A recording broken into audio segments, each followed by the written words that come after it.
What is up, Gig Nation? Welcome back to the channel. It has been a minute. I've missed you guys, but I have not been working as much in the gig economy as I used to, so therefore I have not been creating as much content. I completely stopped delivering food for UberEats and DoorDash. I'm going to tell you why I stopped doing that.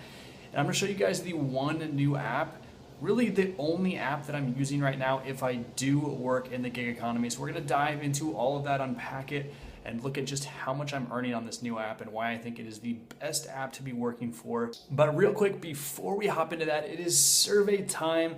Last time we gave away a couple gift cards to users who filled out the survey, and those two winners got their gift cards a month or two back. This time I'm giving away 2 Sonos Move speakers. If you take part in this EduMe survey, they are trying to kind of figure out the current state of where people are at as far as training in the gig economy and churn rates, stuff like that. So fill out the survey and make sure to leave a comment down below once you've filled it out. And once we get 300 participants in that survey, I am then going to be giving away 2 of these speakers. So pretty good odds that you could be a winner if you fill that survey out. Okay, so let's hop straight into this. Let's first talk about why I completely quit delivering with Uber Eats and DoorDash. And really the reason is quite simple. They were not paying me enough. I value my time quite a bit, and if you're not going to pay me enough to drive around, put the wear and tear on my vehicle, and spend my gas money, then I'm going to do something else that makes me more money or something that I enjoy spending my time doing. And in 2021, with the rising inflation and the fact that wages are going up everywhere across the board, if you are a worker, you can make more money than you could last year working any job. And these jobs, even after paying more, are still having a hard time finding people and hiring people.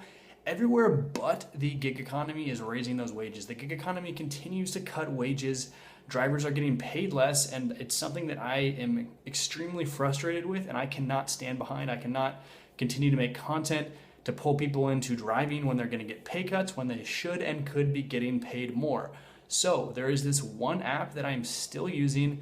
I've been using it more lately than I ever had been in the past. I actually did do a couple videos about this early on. It's TaskRabbit. And let's just talk about how much money I'm making on the app. So I'm going to pull up my earnings here, show you guys my September earnings. I made close to $200, and that was just me diving right back into the app, just getting started. And then this month, you can see that I've only made $35. That's because some of these clients I'm getting are now recurring clients. I'm pulling them outside of the app. That's right, I'm not giving that 15% cut to TaskRabbit. I'm just getting paid either in cash or under the table by these clients as I continue to work with them. And we'll talk about all that going forward. If it's something that you should do, consider what the app policies are and what my thoughts are. But let's talk about why, like the number one factor why I like this app. And really what it comes down to is the fact that I can dictate my own pay and my own wages on the app. So I want to show you guys something cool. It's the different skills and tasks that I am offering on the TaskRabbit app. And as you can see, there's a bunch of them on here, but the one that I am doing the most is going to be yard work. It's all the way at the bottom, and I've set that rate at $27. You can see there's a warning that pops up in the TaskRabbit app. They're telling me this is way too high for the area. I should be trading my skill for $15 an hour, but no, I will not work for $15 an hour. It's $27 an hour, and I'm getting hired quite a bit at this rate with no real experience. I had 1 or 2 reviews maybe coming in to the September when I started working on the app again, and I'm getting hired weekly on these jobs. So let's talk about which jobs you want to get hired for, because there's definitely a strategy to this. You're going to see a lot of one-off jobs that are kind of random in the app, something where a person doesn't want to do the job themselves and they might have to hire like a contractor or a professional to do it, which would be quite expensive for them. So they go on TaskRabbit, they try and find someone to do it cheaper, and that could end up being you. Sometimes these jobs aren't bad. Sometimes they are absolutely terrible. So know what you're getting yourself into. Make it a job that you've done before. If it's a one-off job, something where you don't think you're going to be getting that returning clientele, then it should be something that you are very experienced doing, because you can find yourself in a position where you don't know how to do the job when you show up if it's super random, and that's just awkward and embarrassing for everyone, and it's a waste of everyone's time. So just make sure that you are filtering these out strictly, because a lot of my clients, I'm doing stuff like mowing their lawn for $27 an hour. It takes an hour and a half to 2 hours. I do it every 2 weeks, and that's really just like the easiest money out there. I also have other yard work gigs where I'm gardening for elderly people, and I'm getting paid that same rate. They're recurring clients. These are the clients that I want to bring in for my business, and this is me generating income without having to depreciate my vehicle or anything like that.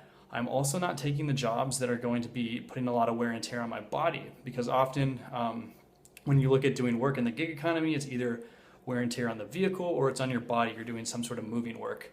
I do have moving listed in the app, but I do not take these jobs most of the time because I don't want to be putting myself in a position where I can hurt myself, take myself out of the workforce, take myself out of enjoying things that I like to do in my free time. It's just not worth it, even for $27 an hour.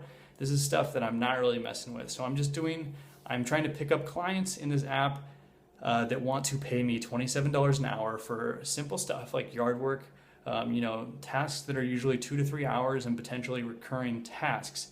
And this has really been the bread and butter. This is the stuff that I actually still enjoy doing. I get to talk to people, kind of work with them. So there is one really big reason why a lot of people avoid doing TaskRabbit and never get into the app. I'm pretty sure it's still a thing. It almost deterred me from starting. And that's the fact that you pay for your own background check. I think I paid like $15 or $25 to get background checked through TaskRabbit before starting. And with every other app out there kind of, paying for you, making it as easy as possible, it seemed like I didn't want to make that investment without knowing what I was getting into with TaskRabbit. But trust me, it's entirely worth it. And one of the reasons why Uber, why Lyft, why DoorDash, why Instacart will pay for that background check is because they know they are going to make that money back on you. They're going to take 30, 40, 50% of your earnings every single time you work for them. So all they need for you is to work once or twice to make that money back that they put in. TaskRabbit is taking 15%, which is much less. You are keeping a lot more of your earnings. And as I mentioned, clients will offer to pay you outside of the app. Now, this is against the app policy. I do not recommend doing it. It could get you terminated. But yes, it is something that I occasionally do because I am an independent contractor. That means one of the things that makes me an independent contractor is the fact that I am doing these activities, these businesses outside of just these single apps. If I was only working for one app, that would make me a full-time employee. But the fact that I can have my own business on the side means that I am an independent contractor.